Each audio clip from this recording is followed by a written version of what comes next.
ဒါကတော့မြန်မာနိုင်ငံအလဲပိုင်းမှာရှိတဲ့ရွာတရွာရဲ့ကြောက်မက်ဖွယ်ကောင်းတဲ့တုတ်တန်တစ်ခုရဲ့အဖြစ်အပျက်ကြောင့်ဖြစ်ပါတယ်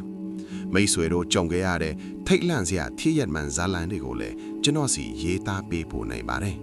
အကောင်းဆုံးဖြစ်အောင်ပြန်လည်တင်ဆက်ပေးသွားပါမယ်ညင်ဥယန်မာတင်ရွာတင်တုတ်တန်ဟောင်းဘက်ကခွေးဥတန်တွေကတရွာလုံးကိုဖုံးလွှမ်းနေတယ်ရွာသားတွေကတော့ဒီအချိန်ဆိုအိမ်တကားတွေကိုလုံအောင်ပိတ်ပြီးအိယာဝင်ကြပြီဒါပေမဲ့ကိုအောင်ကတော့အလုတ်ကအပြန်နှုတ်ချနေတာမို့စပိန်လီကိုအားကိုပြီးတုတ်တန်ပေကဖြတ်လန့်အတိုင်းခက်မြန်မြန်နေလာခဲ့တယ်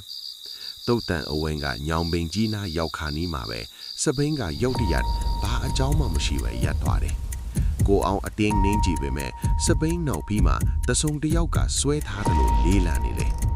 ဟိုမှာဘာလို့လဲကိုအောင်လှမ်းကြည့်လိုက်တော့ညောင်ပင်အောက်မှာအရက်ရှည်ရှည်ကိုလုံးမန်းမြဲကြီးနဲ့လူတယောက်ရက်နေတာကိုတွေ့လိုက်ရတယ်အဲ့ဒီလူကခေါင်းငိုက်စိုက်ချနေပြီးလက်ထဲမှာပစိန်အဟောင်းကြီးတစ်လက်ကိုကင်ထားတယ်ထိုလူကလှမ်းပြောတယ်ညင်းနေပြီဒီလမ်းကမဖြတ်နဲ့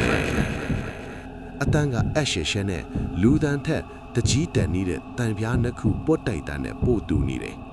ကိုအောင်ကြောက်ကြောက်လန့်လန့်နဲ့ပဲကျွန်တော်အိမ်ပြန်နောက်ကျလို့ပါအဘလို့တုံတုံရင်းရင်ပြန်ပြောလိုက်တယ်အဲ့ဒီလူကြီးကဖြည်းဖြည်းချင်းခေါင်းမောက်လာလေလာပြည့်ညာရဲ့လာရောင်အောင်မှာမြင်လိုက်ရတဲ့မျက်နာကအသားအရေးမရှိတော့ပဲအယိုးစုပေါ်မှာအရေးကွင်ကတ်နေတဲ့အတိုင်းပဲမျက်လုံးအိမ်တွေထဲမှာတော့မီးခိုးရောင်အခိုးအငွေတွေပဲရှိတယ်သူကလက်ညှိုးကိုတုတ်တန်အတွင်းဘက်ကိုထိုးပြပြီးမဲအတွက်နေရာပြင်ထားပြီးလာခဲ့တော့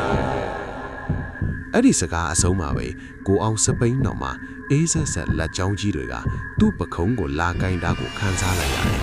။လဲကြည့်လိုက်တော့ဘသူမှမရှိပေမဲ့မြေကြီးပေါ်မှာတော့သူ့အရေးပေးမှာနောက်ထပ်မဲအရေးကြီးတစ်ခုကထက်ရက်သားဖြစ်နေတယ်။ကိုအောင်အော်ဟစ်ပြီးစပိန်ကိုပြစ်ချက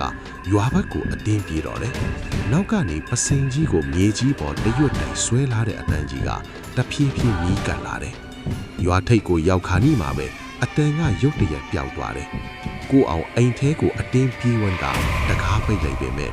နောက်တနေ့မနက်တော်မှာရွာသားတွေကကိုအောင်ကိုတုတ်တန်ထဲကမြေချင်းအစ်စ်တစ်ခုထဲမှာတတိလေးပြီးလဲနေတာကိုတွေ့ခဲ့ကြရတယ်။ထူဆန်းတာကတော့ကိုအောင်ရဲ့ပခုံးပေါ်မှာတော့ရွှွနွန်ပေးချမ်းနေတဲ့လက်ဝါးရမဲမဲကြီးနလာကအထင်အသားကြံရည်ခဲ့တာပါပဲ။